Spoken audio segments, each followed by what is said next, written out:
It's time. We recording. Oh, you don't want to say it? I'll say it. Nope, it's our turn. You always want to say it. I guess it ain't get said. Only time, only it's a doctor's day. She don't say it, don't get said. Say who else it does? All right, are y'all on chapter 19? Yeah. Boys? Yeah, what's up, Dad? All right. Fantastic.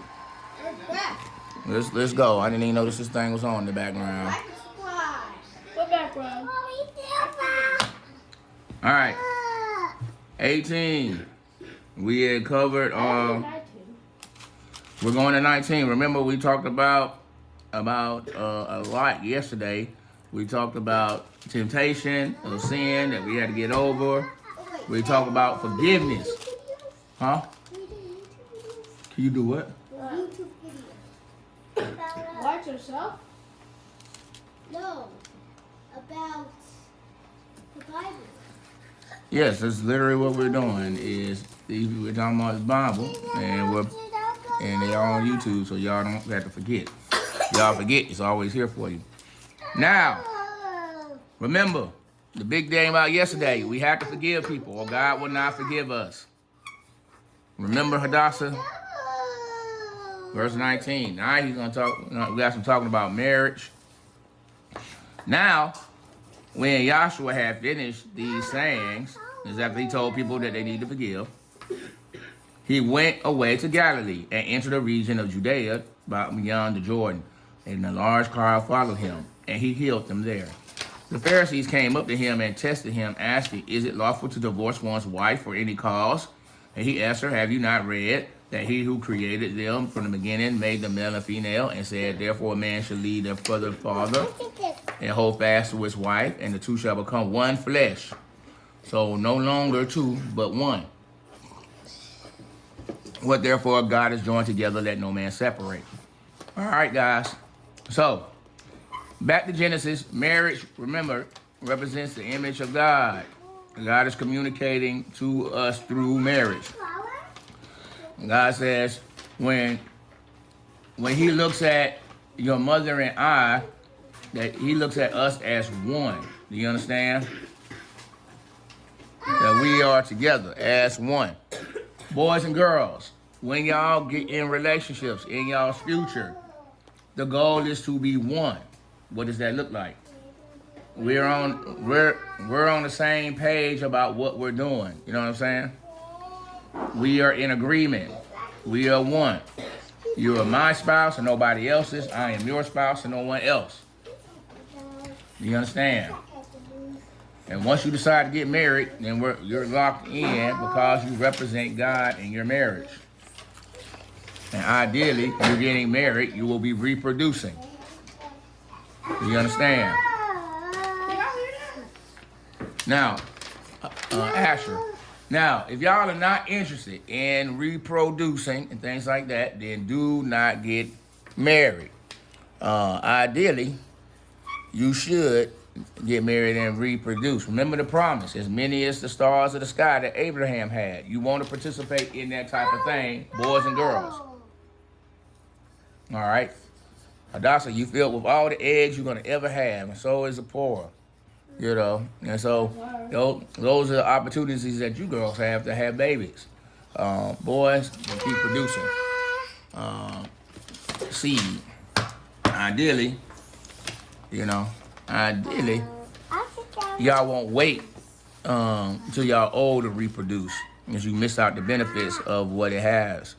If your mother and I would have got married much sooner in life, you guys would be much older, and some of y'all would be having children by now.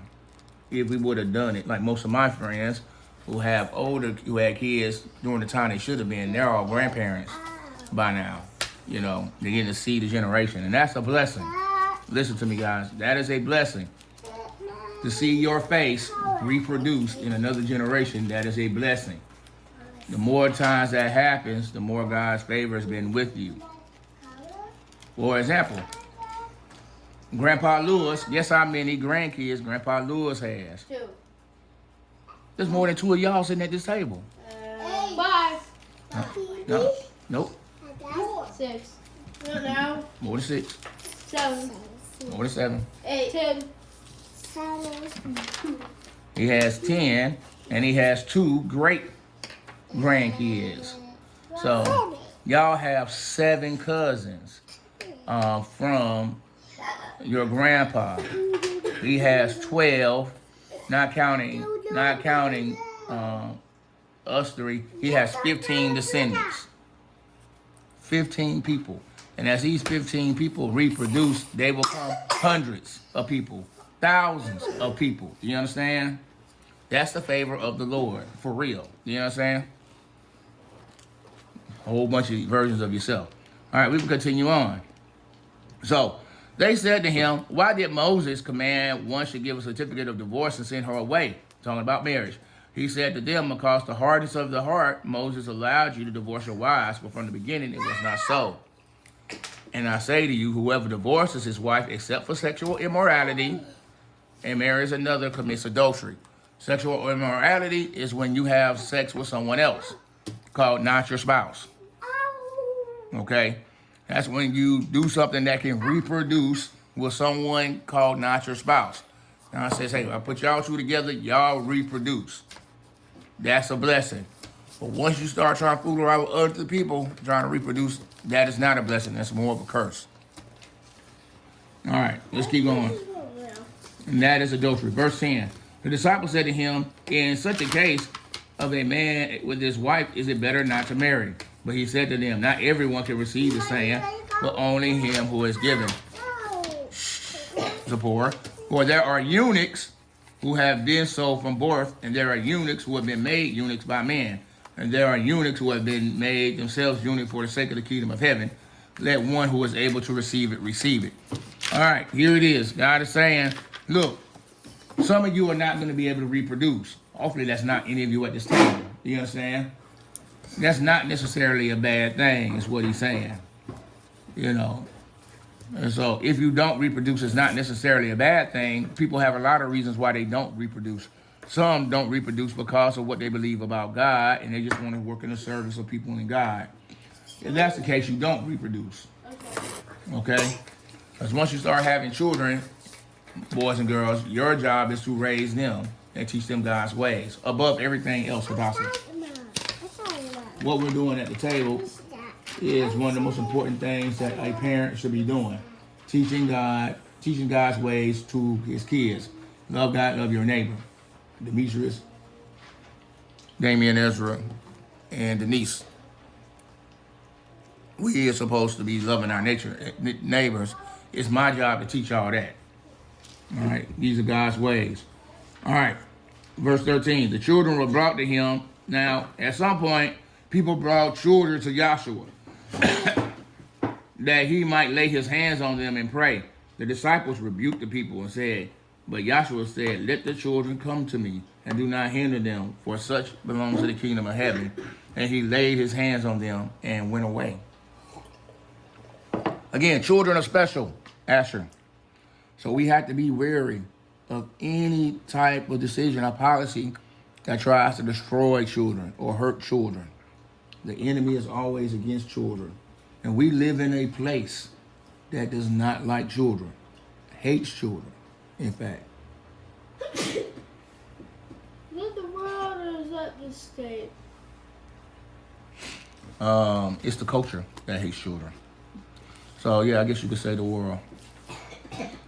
But our culture does not like children. And so Joshua was like, hey, look, that the kingdom of heaven is for people like children. Remember, children are inherently special in the way you guys see the world other than grown folks. And so it's our goal not to mess y'all up. All right. Behold, a man came up. Now listen to this. Behold, a man came up to him and saying, teacher, what good deeds must I do to have eternal life? Children, what should you do to be saved? What does God want us to do? Adasa. All right, Ezra, what was you supposed to be doing? Love your neighbors. Don't steal your brother's wife. Right. Love God, love your neighbor as yourself. This is the thing. But look, this man comes to Joshua and says, what good deed must I do? But like you said, what are we supposed to be doing, Demetrius? Right, that's all. But this is what Joshua says to him. Why do you ask me what is good? There is only one who is good. If you would enter life, keep the commandments. Like I just said. He said to him, which ones? And Joshua said, you shall not murder, you shall not commit adultery, you shall not steal, you shall not bear false witness. Honor your mother and father, and you shall love your neighbor as yourself. There it is. The young man said to him, all these things I have kept, but what do I still lack? Joshua said to him, if you would be perfect, go and sell what you possess. And give to the poor, and you will have treasures in heaven. And come follow me.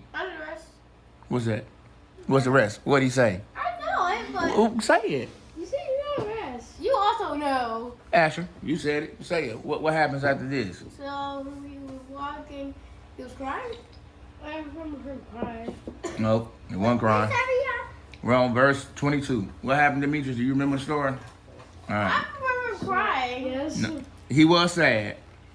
When the young man heard this, he went away sorrowful, for he had great possessions.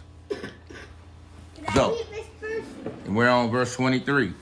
Guys, all right, what Messiah is saying is, in this thing to this young guy, is that, look, the things that you own actually own you. You need to get rid of them. Free yourself from all these burdens. Sell all that you possess. You have more than enough. Sell it, give it to the poor, just come hang out with me. You have everything that you need already. Do you understand? Again, he's talking about a way of life. So if he's a rich young ruler, guess what kind of house he had? He probably had a mansion, big old estate. And Joshua say, hey, if you really want to do something good, open your home up, get rid of it. Hey, give it to the poor so the people living on the street will have a place to stay. You are a young man. You have all of this. You don't need it. But there are people who do need some help, and you are in a position to help them. Do that thing. And you'll have treasures in heaven. Why? Because not only does he love his neighbor, but he loves so much that he provided a place for everyone to stay for, in security and things like that. He gave it to the poor. He gave it to those who couldn't. Again, Joshua was talking about a way of living, your practical life. Okay? And so the possessions had him. And then Joshua said to his disciples, truly I say to you, only with difficulty would a rich person enter the kingdom of heaven.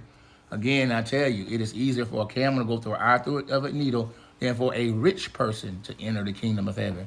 When the disciples heard this, they were greatly astonished, saying, who can be saved? Then Joshua looked at them and said, with man, this is impossible, but with God, all things are possible. And Peter said in his reply, see, we have left everything and followed you. What then will we have? Joshua said to them, truly I say to you, in the new world, when the Son of Man will sit on this glorious throne, you who have followed me will also sit on 12 thrones, judging the 12 tribes of Israel. And everyone who had left houses or brothers or sisters or fathers or mothers or children or lands for my sake will receive 100-fold and will inherit eternal life. But Verse what? Verse 30. Can you read verse 30? 19 verse.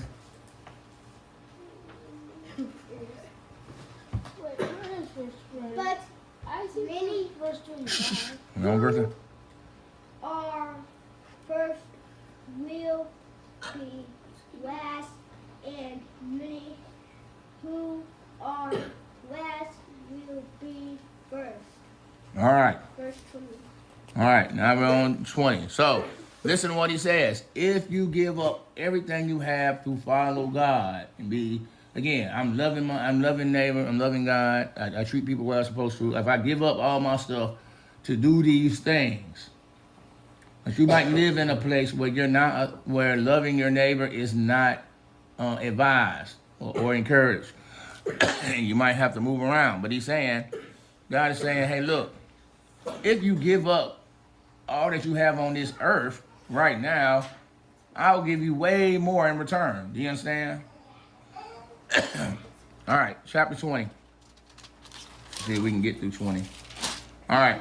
For the kingdom of heaven, he's more secrets. Listen, Hadassah, imagine what he's saying. The kingdom of heaven is like a master of a house who went out early in the morning and hired laborers to work on his vineyard. So think of a beautiful farm where they grow grapes, like the juice that you drinking, Demetrius and you guys. So think. So a man wakes up in the morning, Hadassah, and says, oh man, it's time to make some grape juice. Let me go hire some people to pick up these grapes so we can make some juice that everybody can have. I don't know what you're saying, little girl. Oh, where the colors? The colors are over there. They're right there where you left them. All right, Hadassah, you got in your mind, Asher? A beautiful vineyard. All right. So he went to go find some people. After agreeing with the laborers for a denarius a day, so he says, I'm gonna give y'all $1 a day. He sent them into his vineyard. And going out about the third hour, he saw others standing idle in the marketplace. And he said to them, go into my vineyard too, and whatever is right, I will give you. So he went, going out about the 6th hour, and the night hour he did the same. So guys, so he went out early in the morning to find people to work to make this grape juice. And then he went out at lunchtime and found more people to work to get these grapes made. Then he went out in the afternoon and found some more people. And then he went out when it was close to quitting time and found some more people to come work on this grape, to get these grapes done. All right? Did the actor say he's going to pay the $1? And then about the 11th hour, he went out and found others standing and said to them, why do you stand idly all day? Yes. Where'd our paper go? No! Oh, there's it. All right, there you go. Get your colors. Your paper's on the ground. All right, guys, this is to the end of the story now. Here we go. They said that now, look, boys and Hadassah.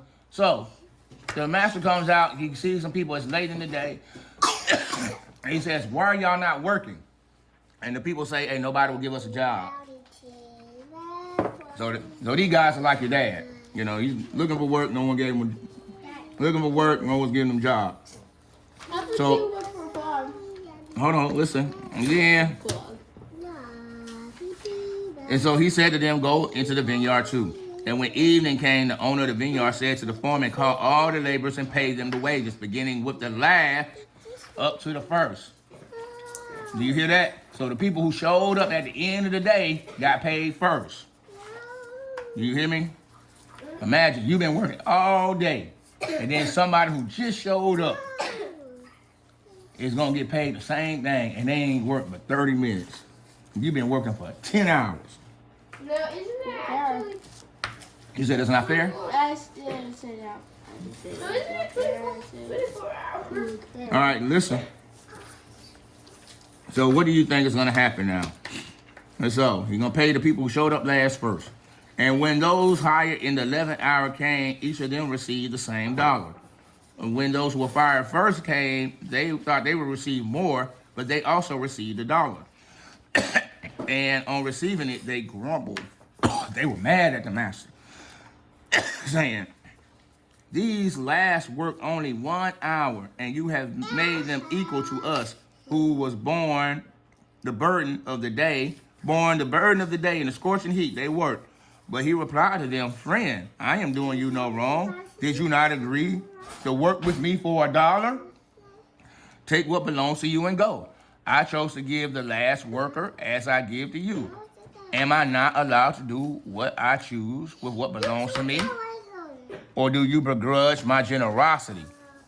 So the last will be first and the first will be last. Okay. What is Messiah saying? It does not matter to him. As long as you accept the invitation to be saved, you will be saved. As long as you accept his invitation, It doesn't matter if you accept it first or you accept it last. It doesn't matter to him. It's all the same to him. Do you understand? The most important thing was getting the people. All right, in the story, getting the people off the streets who are idle, doing nothing, getting them work and getting them paid so they can live. Do you understand? Fuck is one. They need money. The people need money. He's trying to give them money, give them a job to do so they can have something to do and get paid so they can feed themselves. That's his generosity. You know, he's being generous. He doesn't have to pay. Again, whatever you agree to is what it is. Asher, Boys, and Hadassah, when it comes to work in the future, if you agree to a pay, that's what it is. Now, you can't be mad because you find out your coworker makes more than you.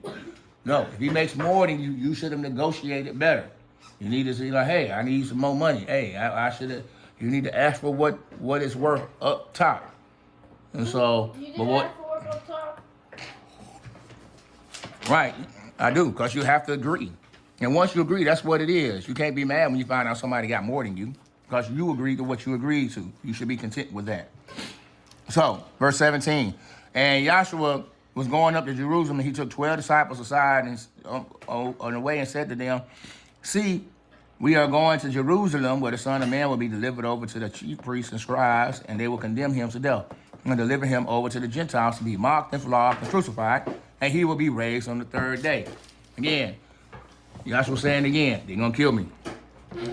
Then the mothers of the sons of Zebedee came up with her sons, and kneeling before him, she asked him for something. Listen, imagine your mama, Damien and Asher, y'all showing, she shows up to Joshua the Messiah with you, holding y'all boys. Hey, these are my sons. I need you to do me a favor, okay? What's up, your favor? Oh, we about to find out. And he said to her, what do you want? And she said, that these two sons of mine are to sit at your right hand and one on your left hand in your kingdom. Then Joshua said, you do not know what you are asking. Are you able to drink from the cup that I am to drink? They said to him, we are able. He said to them, you will drink my cup, but to sit at my right hand and left hand is not mine to grant, but it is for those whom it has been prepared by my Father.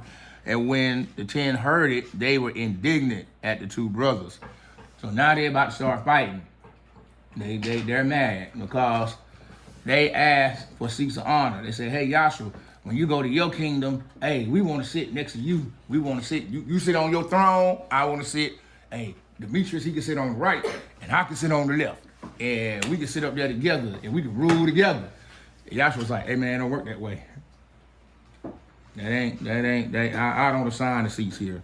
You know what I'm saying? But the other 10 were like, wait a minute, how they gonna sit? Where we gonna sit at? Because of course, mom is like, hey, take care of my boys. And the rest of them like, oh, what are we trash? Where we supposed to sit if y'all sitting up there on the throne? What, we on the floor? We part of the crowd now? So they were mad.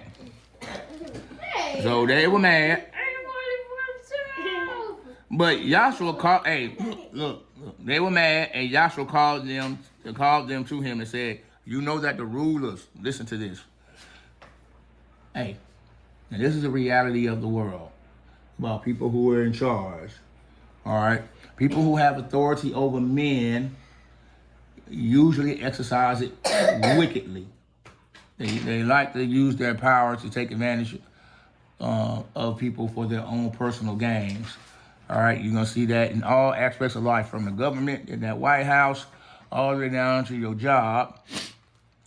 People tend to have, when they're given authority, tend to take advantage of it and not do right by it, okay? And this is what Joshua was going to tell you. You know that the rulers of the, listen. You know that the rulers of the Gentiles lord it over them, and their great ones exercise authority over them. It shall not be so among you. But whoever would be the greatest among you must be your servant. And whoever would be first among you must be your slave. And even as the Son of Man came not to be served, but to serve and to give his life a ransom for many. Damien. So, in God's economy, listen, Hadassah, the greatest person in the world is the one that serves or helps the most people. So, let's think about our house here. Whoever is the greatest person that lives in this house is the one that takes care of the most people, who takes care of the most stuff, the one who serves the most. That's who's great in God's economy, the one that does the work of loving your neighbor the most. And so he's saying, well, Dawson is a sweetie. And so listen, in this world, we think of things like president, CEO, bosses, and stuff like that as the greatest people. But what will make you great, even if you hold any of those titles and positions, is how many people you help and serve. That's why he told the rich young ruler, hey, if you want to be great, you have all of these resources, use them to help those who can't help themselves. By doing that, you will be great. You're not great because you have all this stuff. You're only great when you help people. And the more people you help, the greater you are. The more people, it's all about the people. Do you understand? That's what's most important. Anyways, all right. And, all right, verse 29, Ezra. You there? 20, verse 29. Verse 29. Yes, we are. And he went out to Jericho. Asher, sit up. Asher, sit on up. Then he went out to Jericho, and the crowd followed him. And behold, there were two blind men sitting by the roadside. What do you guess he did with these blind men? He helped them. You know he did. And when passing by, they heard Joshua was passing, and he cried out, "Oh, Lord, have mercy on us, son of David." The crowd, and guess what the crowd did? What we do? What they do? They carry him. No. You know what they did? No. This is easy. What they do, Asher? Okay. Wait, can I do the blood? They fight it. No. Nope. No. All right, listen. Huh? Jesus, why did you? No. All right, here it is. So two people on the road, hey, can you help us? We can't see. And the crowd rebuked them, telling them, shut up. But they cried out louder, wait, we can't see. But remember, Yahshua is healing everybody that comes to him. There's two blind people. Everybody in the crowd know he heals people from blindness. And then they say, hey, can we get some of that healing too? And the people being selfish, like, oh, no, man, Yahshua belong to us. I ain't gonna heal y'all. No, his healing is reserved. And so he keeps trying, hey, please have mercy on us. And stopping, Yahshua called them and said, what do you want me to do for you? They said, Lord, let our eyes be open. And Yahshua, in pity, touched their eyes, and immediately they recovered in their sight. And they followed him with everybody else. So, What? You didn't go inside, go detective? Listen, hey, hold on, we're almost, we're at 21 now, we're finished. That was 34. Look, even among people who are following Yahshua, the people are wicked. Do you understand? You see, even though they're following him and he's showing them what they should be doing, they even try to stop him. You know what I'm saying? Even his followers, because they did not understand.